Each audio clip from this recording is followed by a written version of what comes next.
Bismillahirrahmanirrahim. Assalamualaikum warahmatullahi wabarakatuh. Alhamdulillahi rabbil alamin. Allahumma fasalli wa sallim ala sayyidina wa nabiyyina wa maulana Muhammadin wa ala alihi wa ashabihi wa azwajihi wa dhurriyyatihi wa man tabi'ahum bi ihsanin ila yaumiddin, amma ba'du. Bapak Ibu para jamaah sekalian yang disayangi Allah dan dicintai Allah, mari kita melanjutkan pelajaran kita di dalam kitab Qisasul Anbiya, cerita para nabi dan rasul, yang dikarang oleh Al-Imam Ibnu Katsir rahimahullahu ta'ala, wa nafa'na bihi wa bi'ulumihi fid din wa dunya wal akhirah, amin. Kita masih membahas tentang cerita Nabi Allah Musa dengan Fir'aun dan bala tentaranya. Dan kita masuk di bab berkaitan dengan kisah kebinasaan Fir'aun dan bala tentaranya.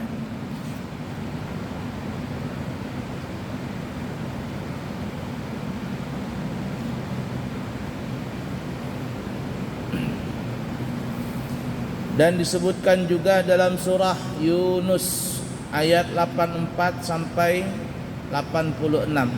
Allah Subhanahu wa taala berfirman, "Wa qala Musa ya qaumi in kuntum amantum billahi fa alaihi tawakkalu in kuntum muslimin."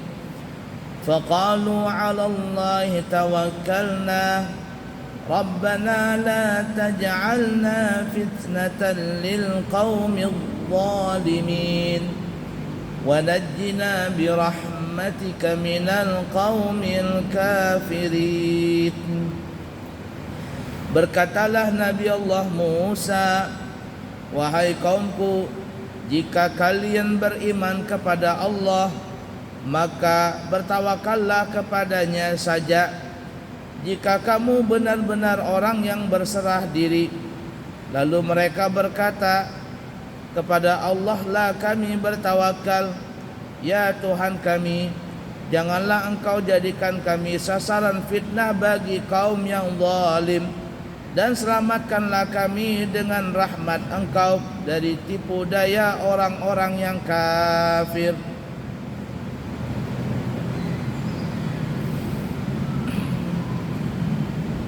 وأوحينا إلى موسى وأخيه أن تبوأ لقومكما بمصر بيوتا واجعلوا بيوتكم قبلة وأقيموا الصلاة وبشر المؤمنين. Dan kami wahyukan kepada Nabi Musa dan saudaranya, yaitu Nabi Harun, ambillah olehmu berdua beberapa buah rumah di Mesir untuk tempat tinggal bagi kaummu, dan jadikanlah olehmu rumah-rumah itu tempat salat, dan dirikanlah olehmu sembahyang, serta gembirakanlah orang-orang yang beriman.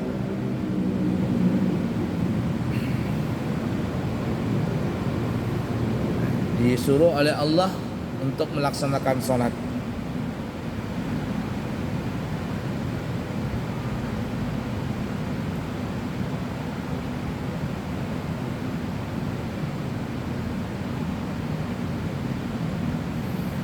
Nah, kenapa Allah menyuruh menjadikan rumah itu sebagai tempat sholat mereka?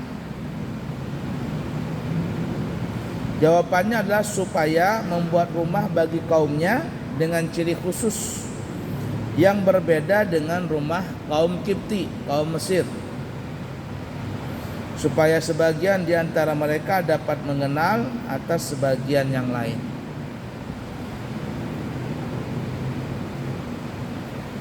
Jadi ada membedakan, ini rumahnya orang Israel, kaum Nabi Musa, ini kaumnya Kipti, kaumnya Fir'aun,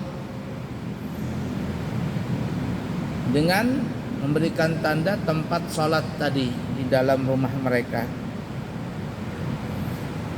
Nah, itu yang pertama. Tapi ada juga sebagian mengatakan bahwa rumah itu dimaksudkan adalah membangun masjid, menurut pendapat yang lain. Dan perbanyaklah sholat.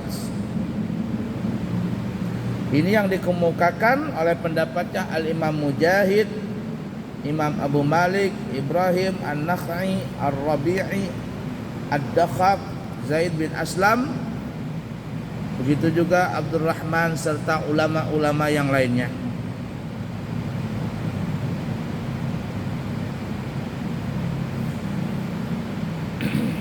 Dan salat yang kita pernah ceritakan ya, para Nabi dan Rasul itu sudah ada melaksanakan salat. Cuman tata caranya pelaksanaan salat itu berbeda. Ada yang dikatakan mereka itu para nabi salatnya hanya disuruh untuk berdiri saja. Ini seperti syariatnya Nabi Allah Sulaiman. Karena Nabi Sulaiman itu kalau sholat cuman ada berdiri saja, nggak ada ruku, nggak ada duduk, nggak ada sujud. Sehingga ada yang mengatakan bahwa Nabi Allah Sulaiman alaihissalatu wassalam meninggal dunia dalam posisi berdiri, bertumpu dengan tongkatnya. Dan tidak ada yang tahu seorang pun termasuk bangsa jin bahwa Nabi Sulaiman itu meninggal dunia, kecuali mereka tahu setelah tongkat Nabi Sulaiman dimakan rayap. Berarti sangat lama itu Nabi Sulaiman berdiri. Dimakan rayap, tongkatnya rapuh dan akhirnya Nabi Sulaiman pun jatuh meninggal dunia. Nah, di situ baru mereka sadar termasuk bangsa jin bahwa Nabi Sulaiman telah meninggal dunia. Ada ulama yang mengatakan Nabi Sulaiman itu meninggal dalam posisi salat, karena salatnya Nabi Sulaiman itu hanya dalam posisi berdiri saja. Begitu juga Nabi Allah Yunus, ada yang mengatakan Nabi Yunus itu salatnya cuma sujud saja, nggak ada duduk, nggak ada berdiri, nggak ada ruku. Wallahu alam, apakah tata cara Nabi Musa ini, yakni salatnya tata cara Nabi Musa, apakah sama seperti kita? Ada berdiri, ada ruku, ada i'tidal dan sebagainya, atau berbeda? Wallahu a'lam. Yang jelas yang kita pernah ceritakan di sini, yang pernah kita sampaikan bahwa tata cara salat kita, yakni umat Nabi Muhammad sallallahu alaihi wasallam, itu sama dengan tata cara salatnya Nabi Allah Ibrahim alaihi salatu wasalam. Oleh karena itu, pada peristiwa malam Isra dan Mi'raj, Nabi kita Muhammad sallallahu alaihi wasallam sampai di Palestina, bertemu dengan semua para nabi dan rasul yang dikatakan jumlahnya 1240.000, 124.000 nabi dan rasul, berkumpul semuanya di Baitul Maqdis. Dan Nabi kita Muhammad SAW disuruh untuk memimpin salat di situ. Dan yang dilakukan oleh Nabi adalah salat dengan tata cara sebagaimana tata cara salatnya Nabi Allah Ibrahim alaihi salatu wassalam. Sehingga mereka pun semuanya para Nabi dan Rasul mengikuti tata cara salat Nabi kita yang bersumber daripada tata cara salatnya Nabi Allah Ibrahim alaihi salatu wassalam. Karena Nabi Ibrahim beragama Islam. Wallahu alam, hanya Allah saja yang maha tahu hakikat itu semuanya.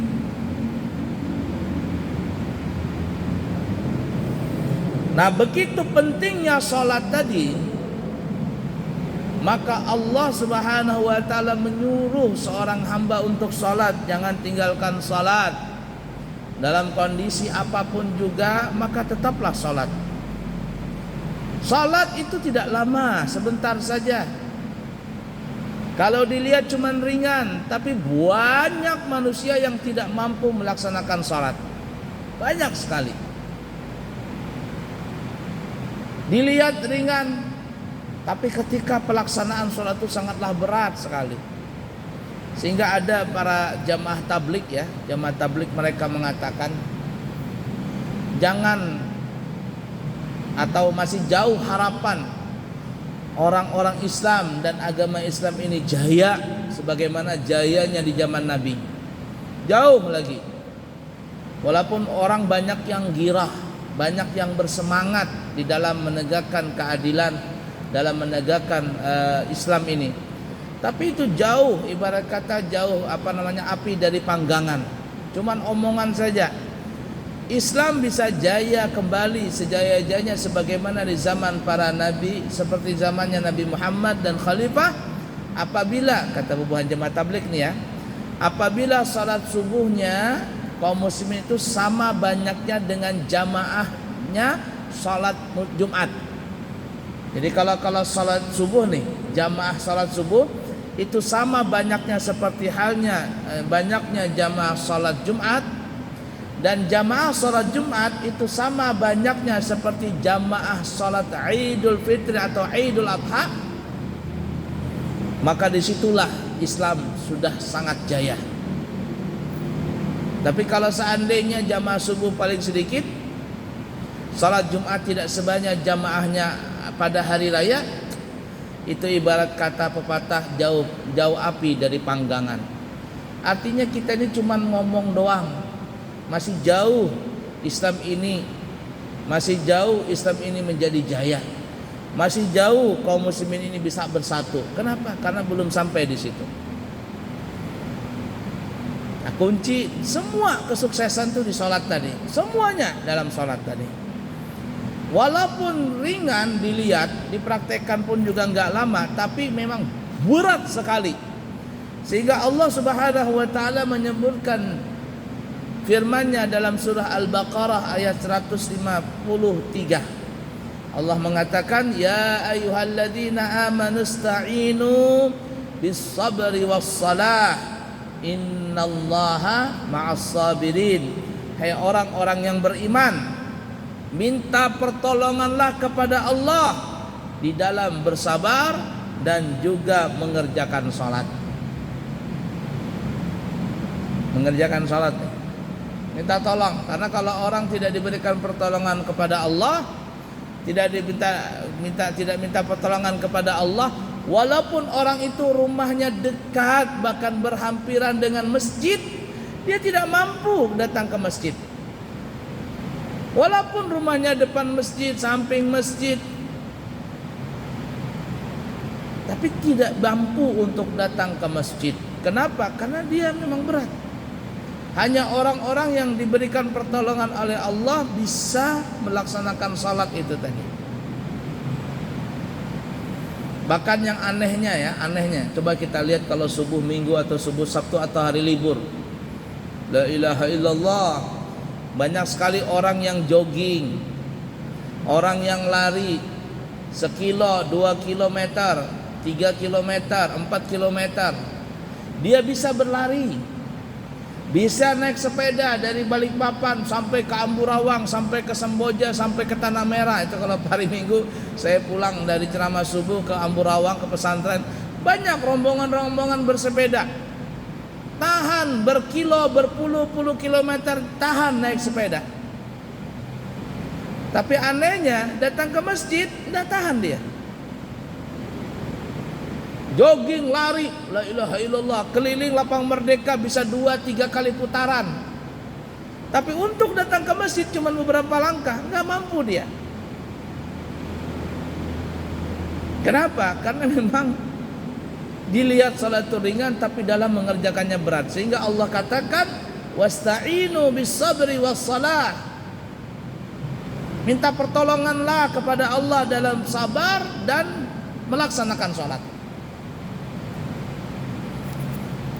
Sehingga salah satu doa yang kita dianjurkan untuk membacanya pada saat muadzin mengumandangkan iqamah sampai pada saat qad qamatis shalah, qad qamatis shalah, itu ada jawabannya. Aqamaha Allahu wa adamaha ma damatis samawati wal ardu wa ja'alani min salihi ahliha. Semoga Allah mengekalkan salat ini selalu ada, selalu dilaksanakan selama ada langit dan bumi.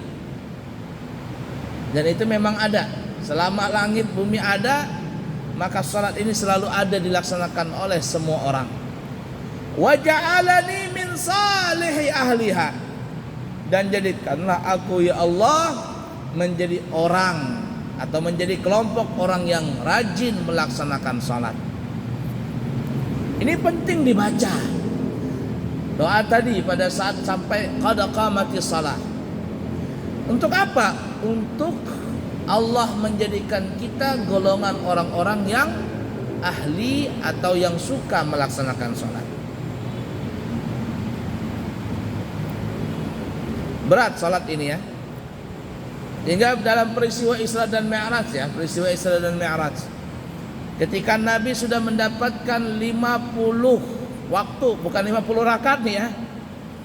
Allah telah memerintahkan kepada Nabi Muhammad dan untuk umatnya, yakni kita semuanya, melaksanakan salat sehari semalam sebanyak 50 waktu.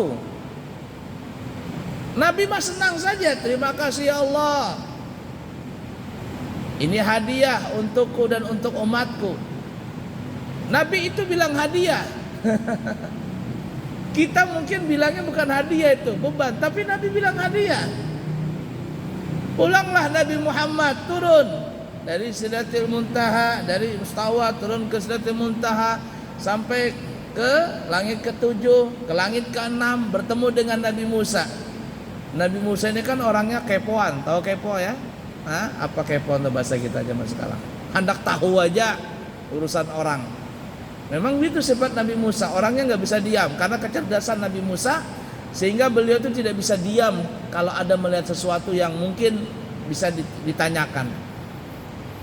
Kata Nabi Musa, ya Rasulullah, wahai Nabi Muhammad, apa yang Allah berikan untukmu dan umatmu? Kata Nabi Muhammad, Allah memberikan aku dan umatku salat sebanyak 50 waktu. 50 waktu? Sehari semalam ya Rasul? Benar wahai Nabi Musa. Apa kata Nabi Musa? Ya Rasulullah, aku sarankan, kalau bahasa kitanya nih ya, kalau kita dramatisir, wahai Rasulullah, sebaiknya engkau kembali kepada Allah, minta keringanan. Karena umatku wahai Rasulullah, kata Nabi Musa, badannya besar-besar, tinggi-tinggi, umurnya panjang, makannya kuat, tenaganya kuat, tapi mereka itu tidak mampu untuk melaksanakan salat. Padahal mereka hanya diwajibkan sehari semalam cuman 2 kali salat, pagi dan petang. Itu pun umatku banyak gak bisa salat. Umatmu wahai Rasulullah, orangnya pendek-pendek, kecil-kecil, umurnya ndak panjang, penyakitan lagi.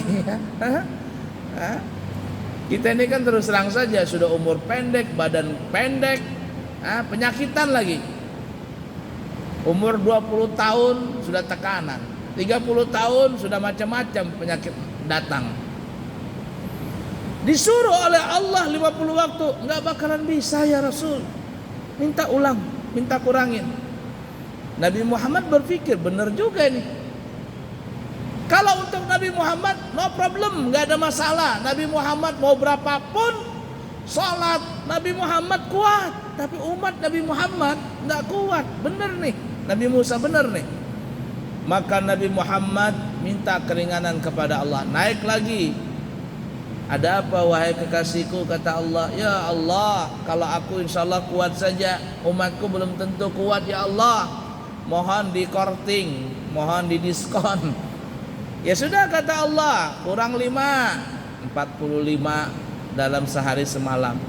Turun lagi Nabi Muhammad kepada Nabi Musa, ketemu Nabi Musa maksudnya. Nabi Musa sama memberikan saran, "Enggak tahan ya Rasulullah, enggak tahan. Jangan. Minta kurangnya lagi sama Allah." Ringkas kata, Nabi Muhammad bolak-balik antara Allah dengan Nabi Musa sebanyak 9 kali. Dan cuman tersisa 5 lagi. Sisa 5 lagi nih. Kata Nabi Musa, "Ya Rasul, minta lagi keringanan. Jangan 5, mintalah 100 kali kah, berapa kali begitu. Jangan 5." Kata Nabi Muhammad, "Wahai Nabi Musa, kalau aku naik lagi sekali, mungkin pasti Allah akan mengurangi, bukan jadi 1, bukan jadi 2, tapi mungkin kosong sama sekali. Lalu kalau seandainya aku tidak membawa apa-apa, bagaimana aku dan umatku bermunajat, berkomunikasi dengan Allah Ta'ala? Cukuplah sudah yang 5 ini," kata Nabi Muhammad, "dan aku mintakan kepada Allah agar umatku mampu melaksanakannya." Ada ulama yang mengatakan, 2 versi ini ya, Nabi Musa menyuruh Nabi Muhammad seperti itu memang secara zahir karena Nabi Musa prihatin dengan kita semuanya, prihatin. Ada yang mengatakan demikian, dan itu memang wajar. Nabi Musa orangnya memang kepoan, orangnya prihatin sekali. Beliau itu adalah orang sangat prihatin dengan orang-orang yang mendapat kesusahan. Itu pendapat pertama. Tapi ada pendapat yang lain mengatakan Nabi Musa memang benar prihatin kepada kita sebagai umat Nabi Muhammad yang kecil-kecil. Tapi sebenarnya di balik itu tuh, Nabi Musa ingin melihat cahaya yang dibawa oleh Nabi Muhammad ketika Nabi kita bertemu dengan Allah Ta'ala. Jadi setiap Nabi Musa, setiap Nabi Muhammad bertemu dengan Allah, kembali kepada Nabi Musa, itu cahayanya luar biasa. Nabi Musa kepingin cahaya itu, kepingin nur itu. Itu yang dibalik apa? Ibarat kata ada udang dibalik tepung. Ya, kalau udang dibalik tepung berarti apa? Peye atau ote-ote. Ada udang dibalik batu. Benar-benar, memang Nabi Musa menolong untuk umat Nabi Muhammad. Tapi sebenarnya kata ulama ada tujuan lain, yaitu kepingin melihat cahaya yang dibawa oleh Nabi Muhammad ketika bertemu dengan Allah Ta'ala. Bertemunya 2 cahaya, cahaya dari Allah dan cahaya Nabi Muhammad. Itu yang kepingin Nabi Musa selalu melihatnya dan merasakan kenikmatan itu.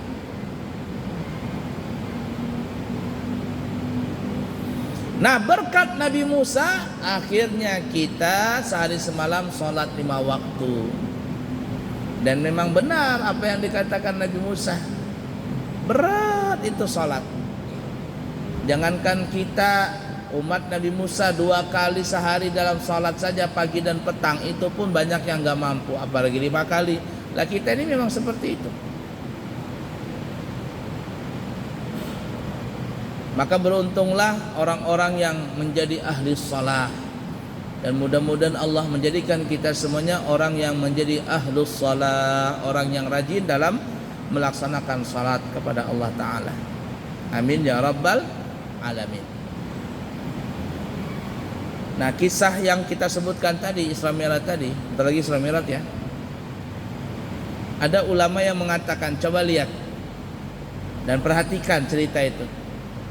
Apabila ada orang yang ingkar dengan kewalian orang-orang yang menjadi wali setelah meninggalnya, bahwa dikatakan orang wali yang sudah meninggal itu tidak memberikan manfaat dan mudarat. Iya, memang benar, hakikatnya itu memang benar.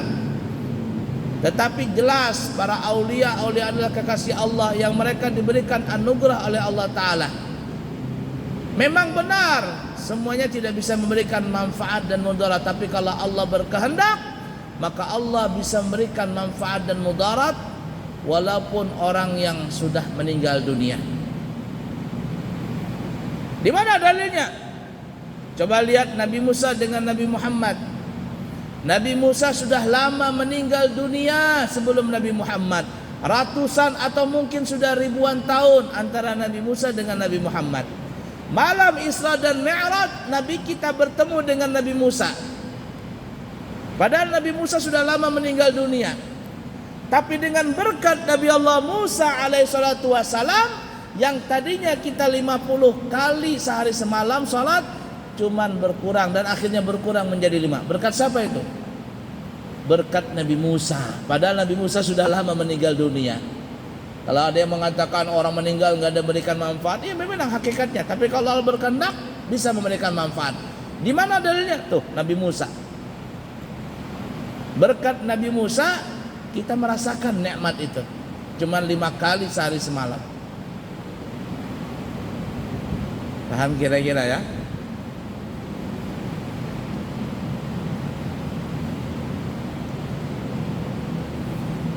La ilaha illallah Muhammad Rasulullah sallallahu alaihi wasallam.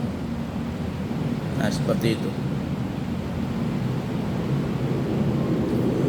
Namun ada ulama yang mengatakan sebaiknya dalam sehari semalam itu kalau bisa kita jangan kurang daripada 50 rakaat. Kenapa 50 rakaat? Bukan 50 waktu, 50 rakaat. Karena tadi perintah awal adalah 50 waktu, yang kita ambil 50-nya.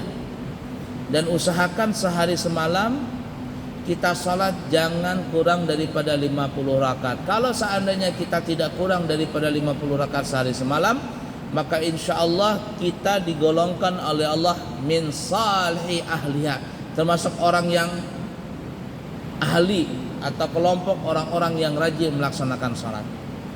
Usahakan 50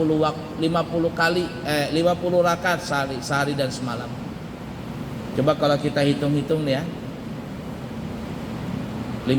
Salat 5 waktu 17 rakaat. 17 rakaat nih. Ditambah salat sunat fajar 2 rakaat, qabliyah zuhur 4 rakaat, ba'diyah zuhur 4 rakaat, salat sunat asar 4 rakaat. Kemudian ditambah lagi qabliyah maghrib 2, ba'diyah maghrib 2. Kalau mau tambah 6 rakaat 3 kali salam, alhamdulillah. Qabliyah isya 2, ba'diyah isya 4. Itu sudah 30-an itu. Ditambah salat duha 4 rakaat, tambah salat witir umpama 3 rakaat. Maka insya Allah itu sudah lebih daripada 50 rakaat. Kalau kita bisa mengerjakan sehari semalam 50 rakaat plus ditambah yang wajib tadi ya 50 rakaat, 17 rakaat yang wajib, ditambah qabliyah ba'diyah, tambah duha, tambah witir, maka insya Allah itu sudah lebih daripada 50 rakaat. Tapi kalau kita tidak sampai 50 rakaat sehari dan semalam, maka ini ada ulama yang mengatakan kita masih belum masuk dalam kategori orang yang ahli atau orang yang rajin dalam melaksanakan sholat.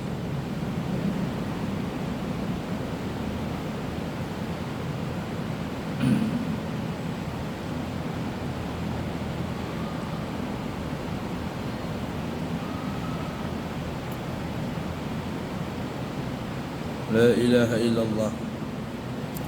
Berapa menit lagi? Dikit lagi ya.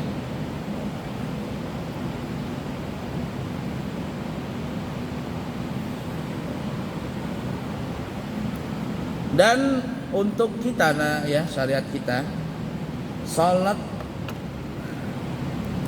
kalau salat wajib itu afdolnya dilaksanakan di masjid atau di musholla. Tapi kalau salat sunnah itu dianjurkan di rumah. Waj'alu apa itu? La taj'alu buyutakum qabra. Zayyinu buyutakum bis-shalah wa tilawatil Qur'an. Jangan jadikan rumahmu itu seperti kuburan. Tapi hiasilah rumahmu itu dengan salat dan baca Al-Qur'an. Di sini para ulama mengatakan yang dimaksud salat, hiasi rumah kita dengan salat itu adalah salat sunnah. Sehingga kata ulama dianjurkan kalau salat sunnah di rumah, supaya rumah itu bercahaya, ada hiasannya, hiasan secara maknawiyah. Jadi salat sunnah dianjurkan di rumah. Kalau seandainya kita bisa melaksanakan salat sunnah di rumah, Namun kata ulama, kalau seandainya salat di rumah itu, salat sunnah di rumah menjadikan kita malas atau cenderung mungkin kita nggak salat sama sekali, maka kata ulama afdalnya salat sunnah itu di masjid. Ini potongan kita nih, kalau qobliyah ba'diyah kita salat di rumah, rasa-rasanya nggak mampu kita. Kalau sudah ke rumah, boleh ke rumah, ada bini, ada anak, ada TV, ada HP dan sebagainya, bisa tidak melaksanakan salat kita. Nah tapi kalau kita di masjid, rasanya ada semangat untuk melaksanakan qobliyah ba'diyah tadi. Nah oleh karena itu kata ulama, kalau salat wajib afdalnya dilaksanakan di masjid. Bahkan Imam Hanafi mengatakan salat wajib di masjid itu hukumnya wajib. Kalau kita cuma sunnah muakkad atau fardu kifayah. Tapi kalau salat sunnah dianjurkan di rumah. Namun kalau seandainya timbul malas salat sunnah di rumah, kata ulama kita lebih afdal melaksanakan salat sunnah apapun juga, itu adalah di masjid atau di musholla. Ala kulli hal seperti itu. Insyaallah nanti kita sambung lagi di kesempatan yang akan datang.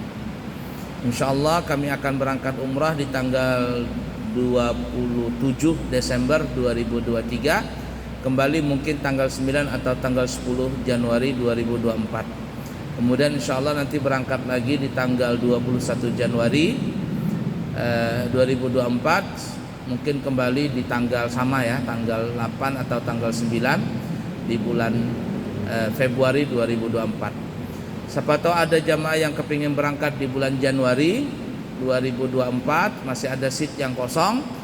Kita berangkat umrah selama 12 hari perjalanan. Kalau dari Balikpapan sampai kembali ke Balikpapan kurang lebih 14 hari, karena ada 2 hari di Surabaya. Harganya 32 juta, sudah berangkat dari Balikpapan, sudah lengkap semuanya. Dan siapa yang kepingin melaksanakan haji furada langsung tahun ini berangkat, ini tahun haji langsung berangkat, itu kita punya 2 harga. Yang pertama harga 185 juta bintang 3 dan 195 juta bintang 5, hotelnya maksudnya.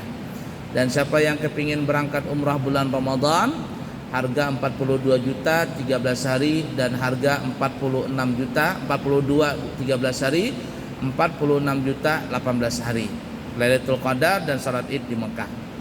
Dan siapa yang kepingin menitipkan umrah badal ya dalam keberangkatan kami ini, maka insyaallah kami sendiri yang akan membadalkan umrahnya, dan untuk biaya dan sebagainya nanti bisa main calling-callingan. Mungkin seperti itu yang kami bisa sampaikan. Semoga ada manfaatnya, yang baik dari Allah, yang buruk dari pribadi. Minta maaf, minta ampun. Subhanakallahumma wa bihamdika asyhadu an la ilaha illa anta astaghfiruka wa atubu ilaik. Wa akhiru kalam. Wassalamualaikum warahmatullahi wabarakatuh.